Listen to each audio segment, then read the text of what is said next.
I just copied this email address you gave me. It's all your fault that this happened. Get ready because you're fired. An executive woman accidentally sent confidential documents to a client. She blamed me and even declared she would fire me. I'm being framed and fired. I definitely didn't see this coming. When I told my family I was fired, my wife had some unexpected words for me. My name is David Anderson. I'm 28 years old. I've been working at a mid-sized trading company for 4 years, currently in the planning department. I'd say I'm diligent. There are no mistakes in the documents or entries I handle, and I even help colleagues out when they run into trouble or issues. Anyone can encounter work troubles. There's no guarantee I won't make a mistake tomorrow. We should help each other out in tough times. I believe this phrase fits me well. I've got to make sure I finish today without any mistakes. By the way, a new department head is starting today. I wonder what the figure's like. Today, a new department head is joining the planning department. As usual, I arrived at my desk and a colleague approached me. Morning, David. As usual, you're early to the office. Good morning. I guess it's become a routine. Feels like second nature now. That's impressive. Speaking of which, I heard that if it weren't for you helping out with yesterday's issue, things could have gotten serious. I can't even imagine what would have happened if you weren't in this department. Scary thought, huh? Oh, it's nothing like that. We all have our days, right? No one's immune to causing a little trouble now and then. It seems I'm quite trusted around here. Maybe it's because I always lend a hand when someone's in trouble, helping to keep things running smoothly. People often tell me I'm considerate and good at taking care of others. But I don't think of it as anything special. I don't brag about myself. If helping out means fewer issues and smoother work, that's enough for me. I've been like this since I was a kid. Actually, that's today. The new department head is starting. She used to be the assistant head of the sales department. I'm looking forward to it because she's a woman. Yo, I hope she's a good one. Today, a woman named Susan Parker is taking over as our new department head in the planning department. With all previous heads being men, everyone seems quite excited about having a woman in charge. I wonder what kind of department head she will be. I myself am mixed with great anxiety and a little hope. And when the morning assembly started, all the department heads were introduced, and Susan Parker gave her speech. Good morning, everyone. As of today, I have been assigned to the planning department. My name is Susan Parker. This is my first time in this role, so there may be areas where I am lacking, but I'm looking forward to working with you all. The male colleagues all seemed dazzled by her, and I was reminded of how simple men can be. If I had to describe Susan Parker in one word, it would be flashy. She was wearing all designer brands. From anyone's perspective, it didn't seem like it suited her stature. Then, about 1 month since she assumed the position of the head of the planning department, she was still wearing designer brands every day, which never stopped the rumors among the colleagues. Of course, they weren't good rumors. There were even whispers that she was moonlighting in a night job. However, I had no interest in such gossip. What bothered me more was her frequency of mistakes. It's understandable to be unfamiliar with things in a new department, but she's messing up things she should have known from her previous job. I really should talk to her about it. She seemed to be checking documents, but she often overlooked mistakes and let them pass. Her emails to clients were too full of typos and errors, which was quite troublesome. Although I knew she was still adjusting, if these mistakes continued, It could impact our future work, so with some reluctance, I decided to alert her. Susan, about this section, you made the same mistake last time as well. Please take your time and check it carefully. Sorry about that. I'll be more careful next time. She doesn't seem very remorseful. Well, hopefully being called out will reduce the mistakes. I had no idea then how naive my farts were. Day after day, Susan's careless mistakes continued to be a routine part of our work. And naturally, the number of times I had to point out her errors gradually increased. Susan, I'm afraid but the mail you sent to the client yesterday had a lot of typos. I've prepared a corrected version. Could you please resend it later? What? I checked that email several times. You're being overly persistent. If that's the case, why don't you handle it from now on, David? She's lashing out. She knows better than anyone that responsibilities can't just be shifted that easily. Lately, whenever I point out something, the manager always reacts defiantly. She never admits to her own mistakes. I understand it's unpleasant to be corrected by subordinates, but a mistake is a mistake, and if this continues, it could really lead to serious trouble. I've been pleading with the manager, feeling sick to my stomach about it. However, perhaps because of my repeated pointing out her daily mistakes, Susan has started to harass me. Good morning. Even when I greet the manager, she doesn't respond. I feel like I've been ignored every day lately. Her harassment has become more excessive day by day. Because she assigns me a huge workload, I end up working overtime every day. At worst, she has even spilled coffee on my desk on purpose, ruining the data I was working on. Everyone else is appalled by the level of harassment, but no one dares speak up. They probably think that if they confront her, they'll be the next target. However, a few colleagues do show concern for me. Are you okay, David? You've been squeezed by the manager every day. Maybe it's best to just let her be? I'm fine. If I just ignore someone who's such a mess with carelessness, it could lead to even bigger issues. Not just her reputation, but the whole planning department's reputation is at stake. Well, that may be true. But don't push yourself too hard, okay? Everyone's worried about you. Thank you. It's really nice to have their concern, but I can't just ignore the manager's mistakes. I wish there was a better way. I constantly thought about how to improve the situation soon. One day, as usual, I arrived at the office to find a colleague who's usually not early sitting at his desk before me. Seeing me, he hurried over. David, it's serious. Last night, Susan accidentally sent an email with confidential documents attached to the wrong major client. And she's angry, saying you were the one who gave her that email address. Did you really tell her that? What? Yes, I did give her that address.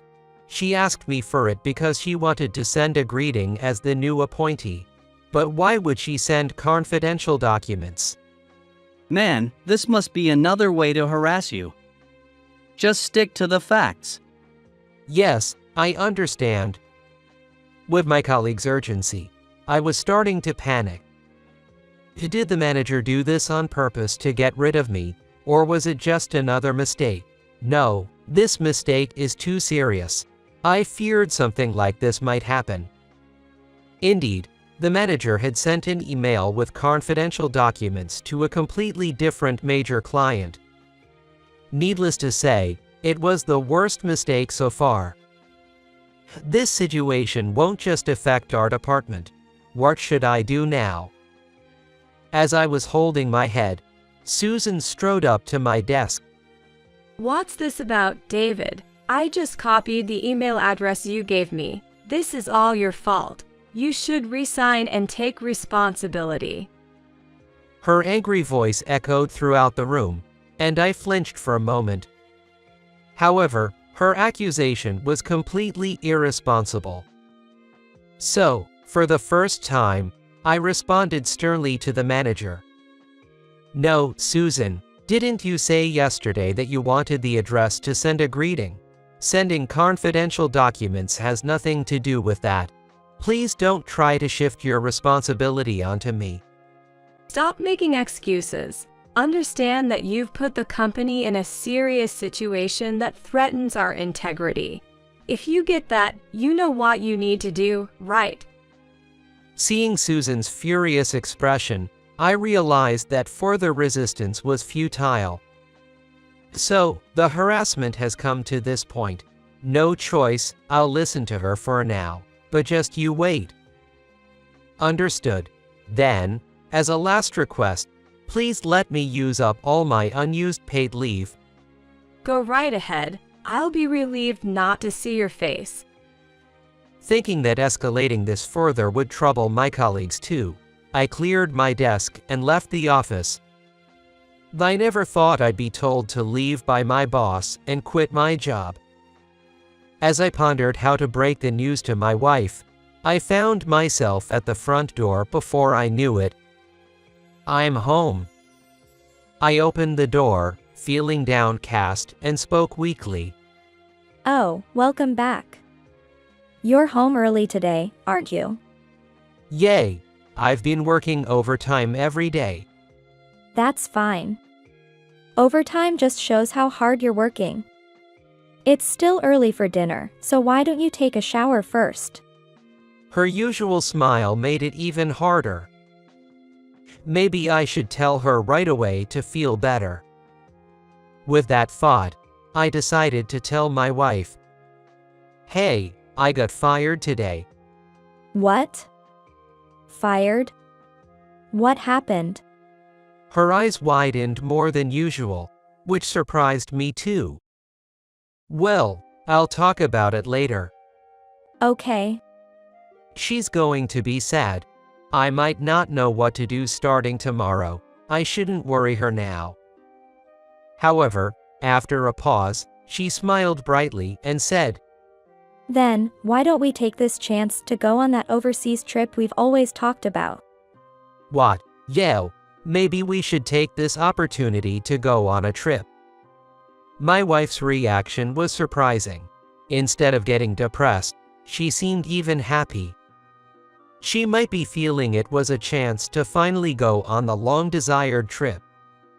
Seeing her like this, I also felt a bit more relaxed. Thinking about it too much is just tiring. All right, let's finish up the last of my tasks. With renewed spirit, I began my final task. Before planning that, there's something I need to do. Make sure you have no regrets. My wife and I looked at each other and laughed again. 3 days later, the CEO from headquarters was visiting the planning department. He had heard about the incident and came to see for himself. Then, he went straight to Susan, who was sitting boldly at the central desk. "Susan, I don't see David around. Do you know anything about it?" Oh, I fired David because he was incompetent. Susan loudly informed the CEO. Then, in the next moment, the CEO's face changed dramatically as he asked in a grave tone, "Why was my son fired?" For a moment, it seemed as if the air in the floor had stopped. Then, as if time had resumed, Susan stuttered in response. But sir, you don't have a son." Susan couldn't hide her surprise. Without a pause, the CEO's phone rang. It was a call from me. "Sir, I apologize for disturbing you during your busy schedule. Regarding that matter, all the evidence has been gathered." "Oh, I see. Good work, David. I was just about to speak with her directly." Susan was still with her mouth open, listening to the CEO's phone conversation.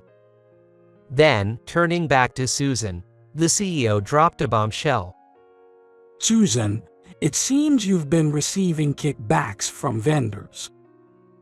Upon hearing these words, Susan was petrified. I had actually heard from a colleague that, during her time as assistant head in sales, she would frequently wear designer brands to work. Suspicious about the source of her funds, my colleague had investigated and discovered suspicions of her threatening vendors for money.